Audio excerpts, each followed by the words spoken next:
Segunda coisa que nós fizemos e que isso deu o que falar um pouquinho, e eu sei que muita gente aqui vai ficar pensando um monte de besteira e blá blá blá, mas é a nossa realidade, a nossa história, eu não vou esconder.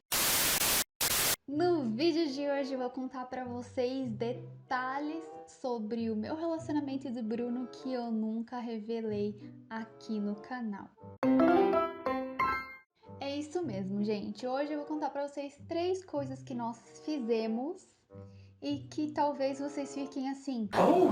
E 3 coisas que nós não fizemos e que com certeza vocês ficarão assim. Porque são coisas que... Bom, enfim, gente, assistam que vocês vão entender. Tá curioso, né? Olha só, gente. Eu sei como esse tipo de vídeo é importante eu trazer aqui no canal pra vocês, porque tem muita gente que tem curiosidade.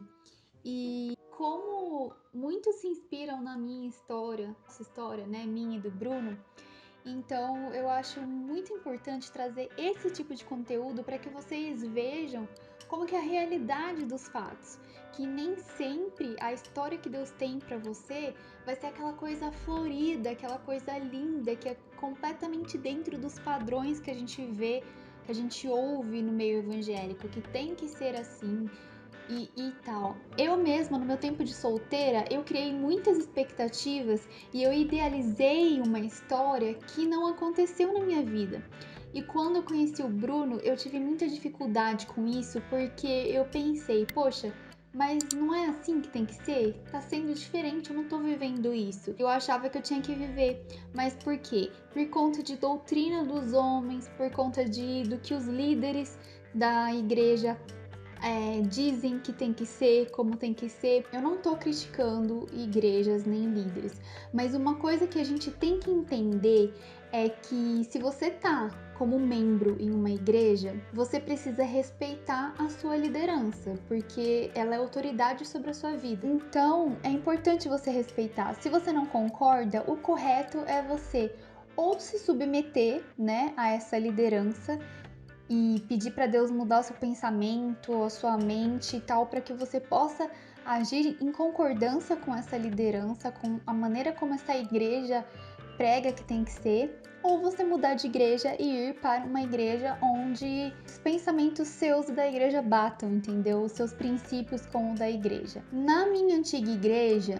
a gente tinha como costume, né, de aquela questão de você fazer primeiro um propósito de oração, que lá tinha muitos jovens, muitos adolescentes, muita mocidade. E é comum a gente se enganar nessa idade, porque a gente não tem muita maturidade, a gente não tem muita experiência, a gente ainda tá vivendo processos com Deus e às vezes a gente acaba se enganando, acaba confundindo os nossos sentimentos e a gente acha que Deus tá confirmando e na verdade é a carne que tá confirmando. Ou então a gente acaba agindo da maneira como a gente agia antes de se converter. Por isso que é muito importante algumas regras dentro da igreja para instruir os jovens. Então, nessa igreja que eu ia, era comum as pessoas, antes de começar a namorar, orar primeiro. Então, por exemplo, eu me interessei por um rapaz se interessou por mim, geralmente é o contrário, né? Um rapaz se interessou por mim, ele pode vir falar comigo, ou no caso a gente tinha discipulador, que eram pessoas, né, líderes que cuidavam da gente, tipo pastores particulares. São pessoas que tinham uma equipe, mais ou menos, né? E orientavam a gente, toda semana a gente sentava, tinha discipulado, ministrações e tal, e isso era muito importante. Me fez crescer muito na minha caminhada cristã. Então, a pessoa podia chegar e falar diretamente com o nosso líder, tô interessado em fulana, tem a sua bênção? Eram tipo pais espirituais, mais ou menos assim. A gente respeitava muito, dava muita honra para eles. Ou então podia ser diretamente com a pessoa. Então o rapaz estava assim, interessado em mim, ele chegava até mim e falava. Cada um falava de um jeito, né? Não tem segredo, gente, é normal. Relacionamento entre homem e mulher, não anjos, tá bom? Ah, agora eu entendi! Agora eu saquei! Então chegava, fazia esse contato, né? Às vezes já eram amigos e tal. Os dois falavam com os líderes, faziam um propósito de oração, por exemplo. Vamos orar por um mês. Então, durante um mês, oravam fazer um propósito juntos, iam no monte, enfim, cada um do seu jeito. E aí, nesse tempo, Deus confirmava ou não, Deus dava a resposta ou não, se era para seguir em frente ou não. E por que é importante esse tempo de oração? Esse tempo é muito importante porque, além dos dois conversarem, né, aproveitar, não tem toque físico, não. Pelo menos é assim que deve ser, né?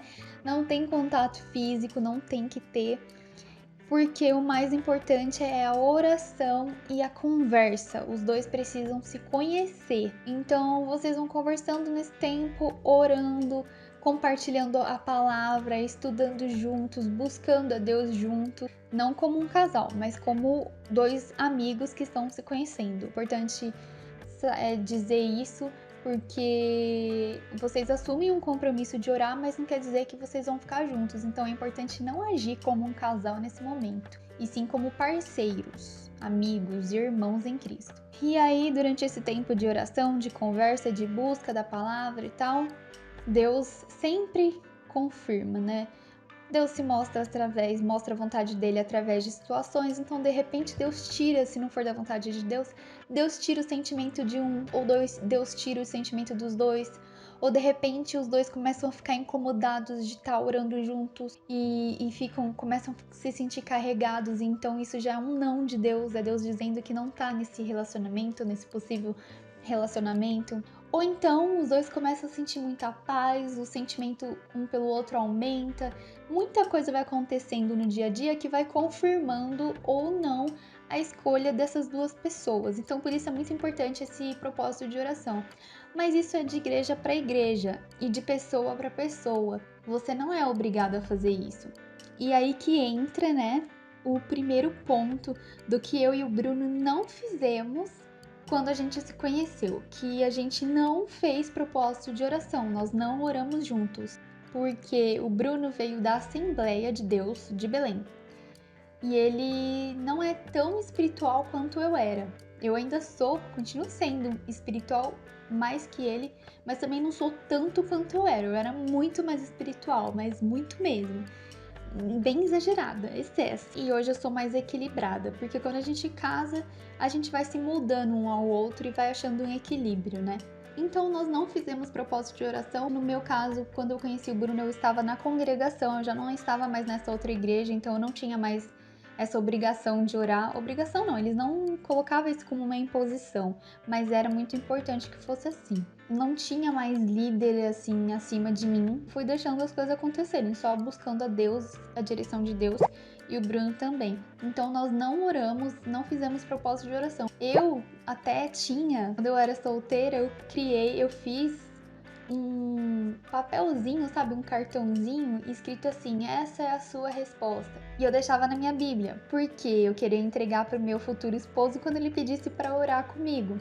Ou seja, para isso ele tinha que pedir para orar comigo, e eu tinha fé de que ele estava orando, pedindo a Deus um sinal, então quando eu entregasse aquele cartão, seria o sinal que ele teria pedido para Deus. Aconteceu isso? Não. Não passou nem perto. Acho que o Bruno nem nunca viu esse cartão, porque eu fiquei com vergonha de mostrar. Nem sei se eu guardei ou se eu joguei fora. Deve estar nas minhas coisas aí guardada. Mas foi uma coisa assim que me surpreendeu muito, porque eu achava que ia ser desse jeito e não foi. Então nós não fizemos propósito de oração, foi tudo natural. O Bruno estava interessado em mim, ele falou comigo, ele mandou flores, mandou ursinho, bombom, e a gente continuou conversando. Depois ele falou comigo e nós fomos vivendo normalmente. E aí eu vou contar pra vocês, nesse vídeo ainda eu vou contar pra vocês como foi que desenrolou as coisas, como que desenvolveu aí as coisas. Segundo ponto do que nós não fizemos. Nós não oramos juntos. Não, gente, não oramos juntos. Nunca, assim, no nosso tempo de relacionamento. E depois que a gente casou, eu também não me lembro da gente ter sentado e orado juntos. A não ser em almoço em família que meus pais pediram pra eu orar e eu tive que orar, e ele também, sabe? Um dia ele orou, outro dia eu orei.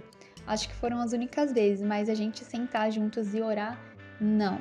Pela mesma questão que eu falei no ponto anterior, porque o Bruno ele tem ele veio de uma doutrina, eu vim de outra, então a gente tem costumes diferentes. Ele não tinha esse costume assim, né, de orar sempre com tudo publicamente e tal. E eu, apesar de ter o costume, eu sou mais tímida, mais reservada, isso com qualquer pessoa. Eu sempre tive vergonha de falar em público, de orar. Gravar vídeos aqui, eu tô sozinha, não tem ninguém aqui nesse quarto e o Bruno tá lá na sala.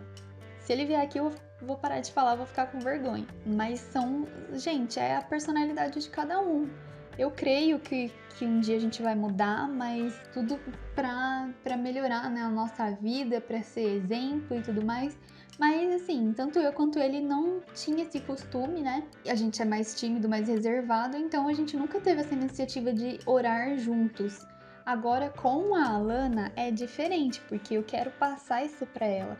E, por exemplo, eu tô pegando o costume, né, o hábito de todo dia de manhã, quando a gente acorda, orar com ela. Geralmente eu tô sozinha com ela, né? Então eu oro com ela e eu quero que à noite, antes de dormir, o Bruno ore com ela. Mas ele não tem, assim, essa iniciativa porque não é uma coisa que faz parte dele, da maneira como ele vivia lá na igreja, né? Era ensinado e tal. Ele tem um jeito dele, né, particular de se relacionar com Deus, e eu acho que isso é uma coisa muito pessoal, tem que partir da pessoa. Então nós não oramos juntos em nenhum momento, mas isso era uma coisa assim que eu ficava muito preocupada, porque eu achava um absurdo, eu falava assim, meu Deus, mas a gente não tem que orar junto? Quando eu tava solteira, eu ficava muito nervosa, porque eu pensava, poxa, quando eu for orar com a pessoa, eu vou ter que orar com a pessoa, né?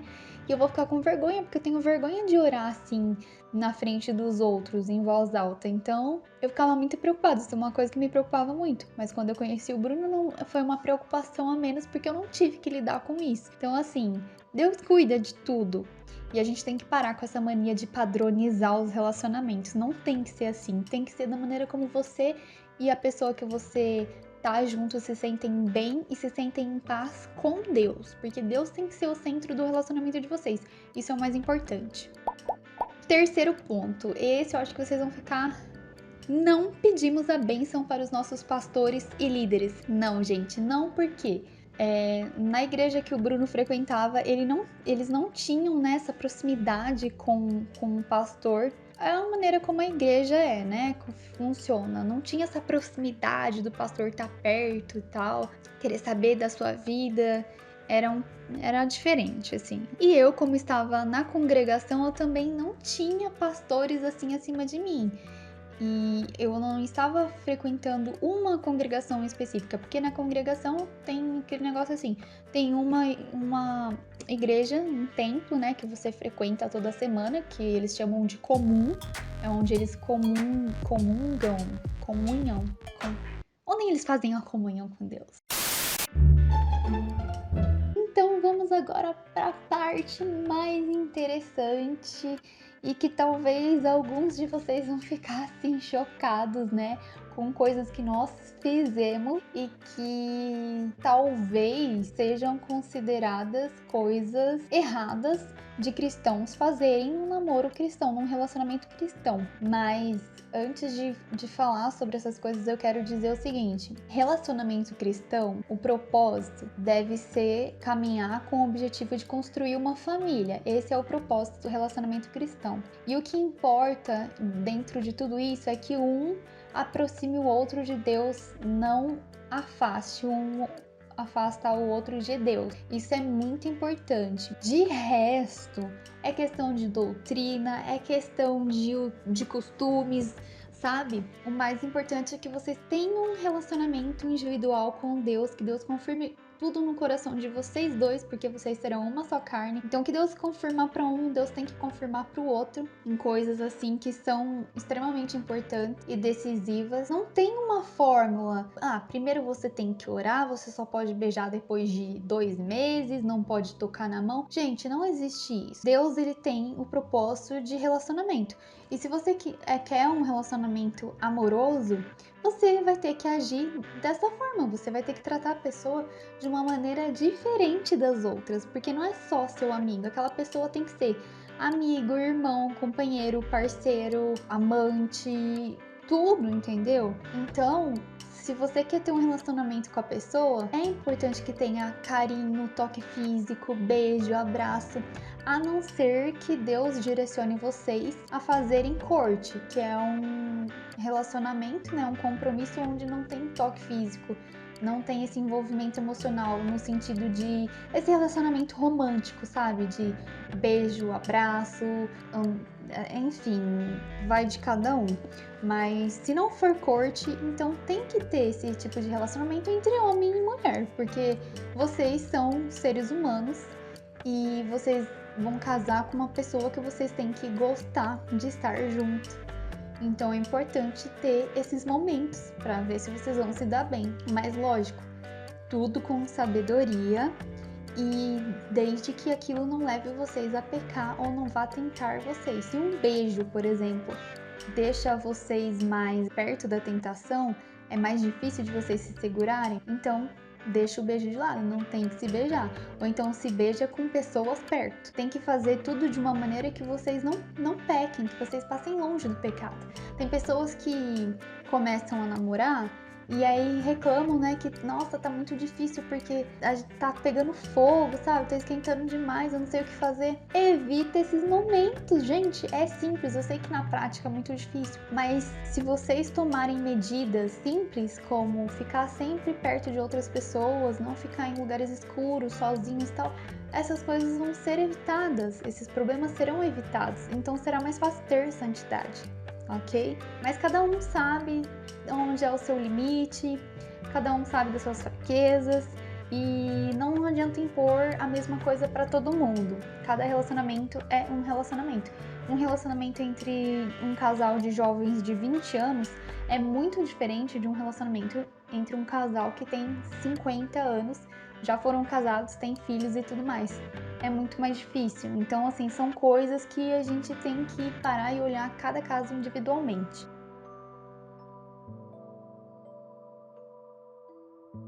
Primeira coisa que nós fizemos que eu não contei sobre o nosso primeiro beijo. A maneira como ele conheceu meus pais não foi nada assim, né? Aquele jantar, uma ceia, isso e aquilo. Segunda coisa que nós fizemos e que isso deu o que falar um pouquinho